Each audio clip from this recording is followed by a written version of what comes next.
Good day everyone! Magandang araw! Magandang araw sa lahat! It's Tagalog WOTD with Hiro! Si Tagalog WOTD, mga ate at kuya.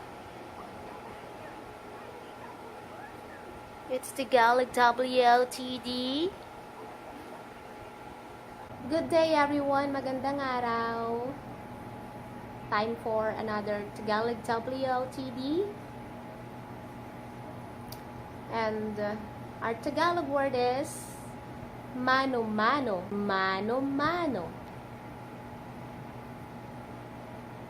Mano-Mano is doing something manually or doing it by hand. One example is making lumpia.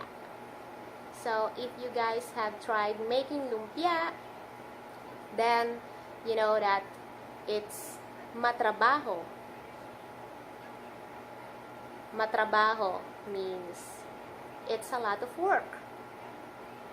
It's because you have to chop or slice all the ingredients, and if you did all that manually or by hand, then what you did is mano-mano.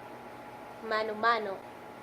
Also, I just want to add that not repeating the word and just say mano, well, that's another word.